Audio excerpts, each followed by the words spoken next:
क्यों भारत को हिंदू राष्ट्र बनाना चाहते हो?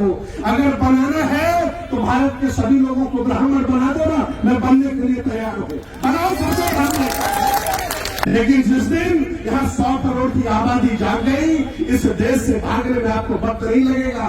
वो जानते तो धीरे धीरे जानने लगे हैं कि असली राजा कौन है, असली शासक कौन है, ये देश किसका है, ये संस्कृति किसकी है, ये भारत किसका है, ये हमारा है, बातों का है। अगर हिम्मत है तो मैं चलता हूं अभी मजिया, भेज दीजिए कप्तान को। अगर औकात हो कप्तान की तो बनते सुमित्रतन को बिहार से निकाल के दिखा दे। कमजोर पढ़े लिखे कम तो हिचूत है, और आपने लाठी डंडा दिखाकर उन्हें बिहार से बाहर निकाल दिया।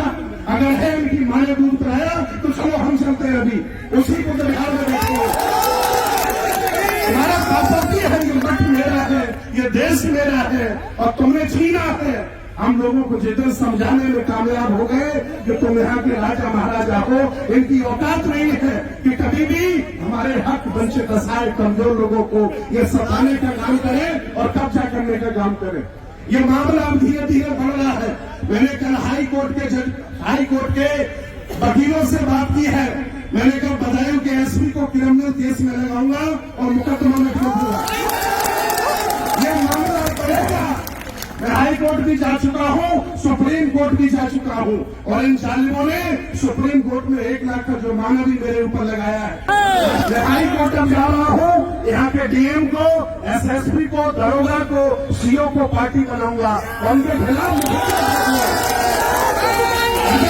अगर हम लोग ऐसे ही चुप रहे, अगर हम लोग ऐसे ही नालायक बनकर के अपने घरों में बैठे रहे तो ये तुम्हारे घरों पर भी कब्जा कर लेंगे, देख लेना। इसलिए ये इनका एग्जामिनेशन है, ये चेक आपको कर रहे हैं कि कितनी जान तुम में जिंदा है। और ये पता चल गया है कि बदायूं में लाखों लोग जिंदा है, अभी मरे नहीं। पार्टी बनाता हूं मैं, केस ठोकूंगा इनके खिलाफ, कप्तान पार्टी होगा, मुल्जिम बनाऊंगा इन लोगों को कि 15-20 साल से मेरा कब्जा है। आपको मालूम है अगर किसी को किराए पर मकान दे दिया जाए तो उसको आप निकाल नहीं सकते हैं, वो भी मोहब्बत से निकाला जाता है। ये भारत का कानून कहता है। और ये लाठी डंडे के बल पर 25 साल से मेरे कब्जे के बिहार में हमें फिर से निकाल सकते हैं, इन पर मुकदमा बनता है। और अगर हाई कोर्ट नहीं मानेगा तो हम सुप्रीम कोर्ट जाएंगे। मेरी एडवोकेट महमूद प्राचा से बात हुई, एडवोकेट भानु प्रकाश से बात हुई, मैंने बड़े बड़े वकीलों से बात की है। हाई कोर्ट सुप्रीम कोर्ट में जज भी हमारे उपासक हैं। कहा कि आओ घंटे जी बदायूं का केस हम सुप्रीम कोर्ट में मुद्दा बनाते हैं और इनके खिलाफ क्रिमिनल केस लगाते हैं।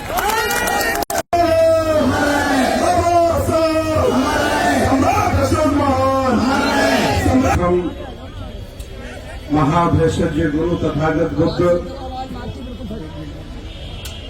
हक वंचित असहाय कमजोर बहुजन समाज में जन्मे सभी संतों गुरुओं महापुरुषों को नमन करता हुआ हम सबके मसीहा संविधान निर्माता बाबा साहब डॉक्टर अम्बेडकर तथागत बुद्ध की विचारधारा को पूरे भारत में, पूरी दुनिया में ले जाने वाले सभी उन साहसी, त्यागी, परिश्रमी, शीलवान, बलवान लोगों को नमन करता हुआ आज इस आंदोलन की मंच पर सभी बौद्ध भिक्षुओं को भी, जो सीनियर है उनको बंदानी, जो जूनियर है वो हमें खुद करेंगे।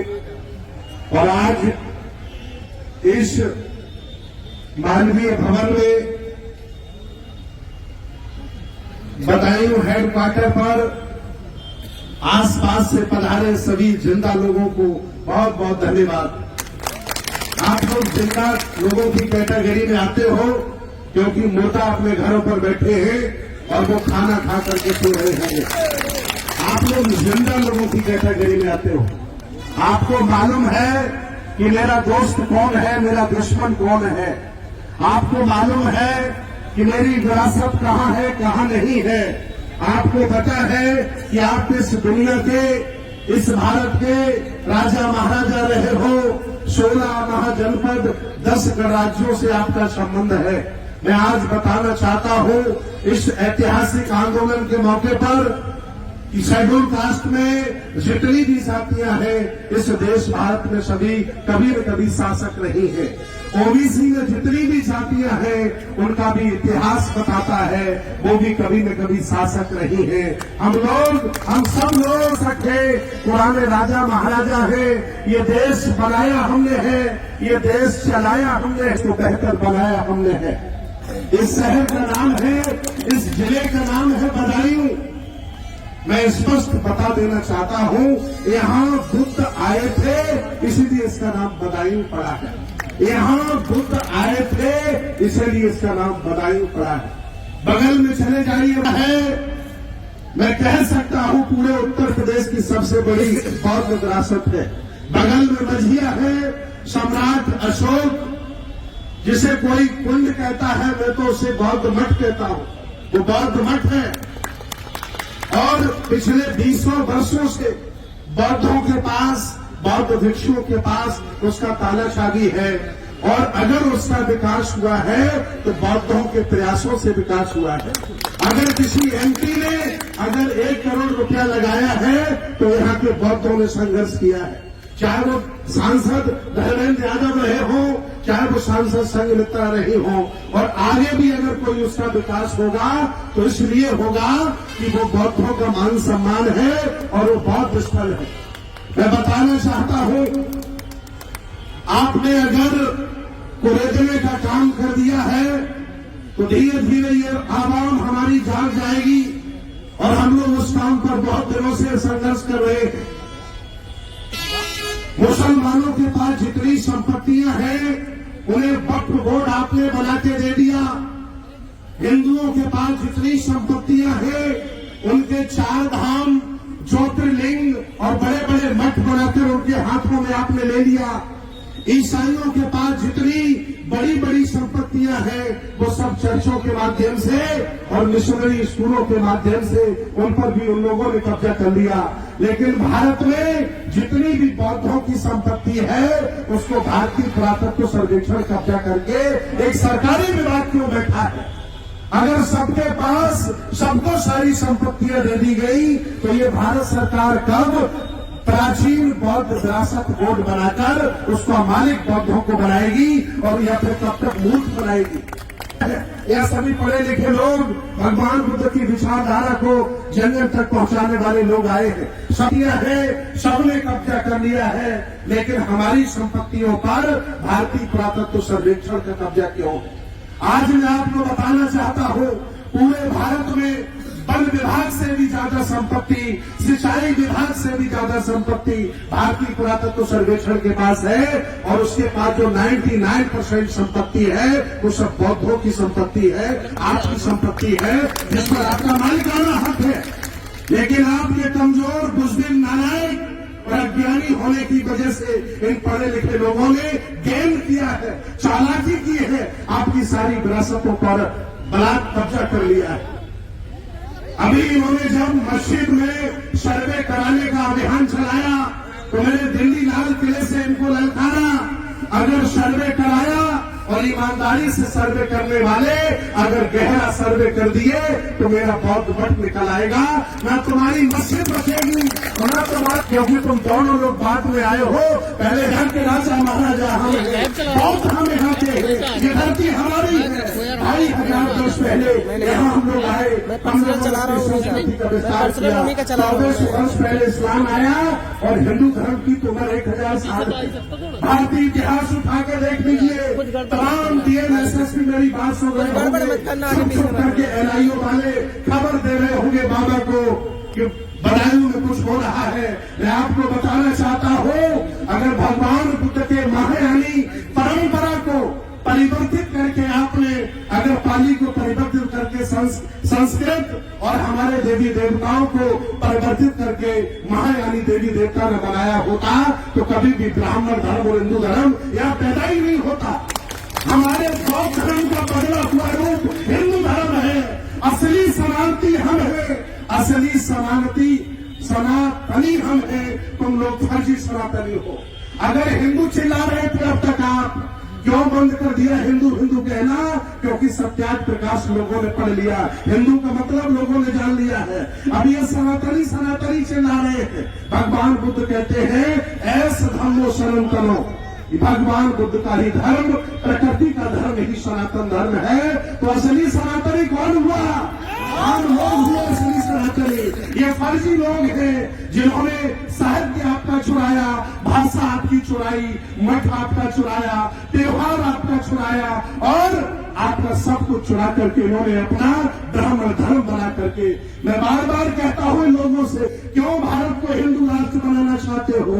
अगर बनाना है तो भारत के सभी लोगों को ब्राह्मण बना दो ना, मैं बनने के लिए तैयार हूं। बनाओ सबको ब्राह्मण, बनाओ सबको एगो पवित्र जनेऊ पहनाओ, बनाओ सबको ब्राह्मण। क्यों सबको हिंदू बनाना चाहते हो? क्योंकि हिंदू बनाकर ब्राह्मण क्षत्रिय वैश्य शूद्र और सेवा करवाना चाहते हो, आप गुलामी करवाना चाहते हो। अब बाबा साहब का साहित्य घर घर चला गया है, बुद्ध घर घर चले गए हैं। मैं धन्यवाद दूंगा अमेरिका का, व्हाट्सएप फेसबुक ट्विटर घर घर चला गया है। मेरी आवाम जाग गई है, वो जान गई है कि असली मालिक हम है, यह देश हमारा है, ये चोर है लुटेरे हैं, इन्होंने चोरी की है। आज नहीं कल अगर हम सब कामयाब हो गए इस 100 करोड़ की आबादी को समझाने में, तो आपको वक्त नहीं लगेगा यहाँ से झूला उठा के भागने का। अभी भी मान जाओ, आर पार की लड़ाई लड़ो मत हमसे। अभी भी यहाँ रोटियां खाते रहो, पड़े रहो। ये तुम्हारी टोपी और ये तुम्हारी वर्दी 2 मिनट में उतर जाएगी, याद रखना। ये लोकतंत्र का भारत है, तुम्हारी बातों की नहीं है। ये लोकतंत्र का भारत है। यह चौथे पायदान पर सबसे सुप्रीम कोर्ट बैठा है। वो जब भी डंडा मारेगा घर पर मजदूरी करने चले जाओ, छोड़ो नौकरियां। इसलिए औकात में रहिए, किसी को नाजायज मत सताइए। ये सोई हुई जनता है, हम लोग रात दिन मेहनत कर रहे हैं, आज नहीं कल वो जागेगी और फिर ये देश बौद्ध में बनेगा, बुद्ध की संस्कृति का बनेगा। और मैं बहुत खुश हूं आज कि बदायूं में लोग जिंदा हैं, उन्होंने यहाँ आकर के अपने जिंदा होने का परिचय दिया। 5 दिन का अल्टीमेटम हम लोग देते हैं, 5 दिन का। मेरी बात हुई अभी यहाँ के वकील जो आयोजक मंडल है, इन्होंने ये ज्ञापन तैयार किया, 5 दिन की मोहलत देता हूं ससम्मान बौद्ध भिक्षुओं को। जिस तरह से तुमने लाठी डंडा लेकर निकाला है, फूल की माला पहना करके अंदर कर दीजिए। 5 दिन का अल्टीमेटम है। न हाई कोर्ट पर मैं आपको मिलूंगा इलाहाबाद में, न सुप्रीम कोर्ट आपको मिलूंगा।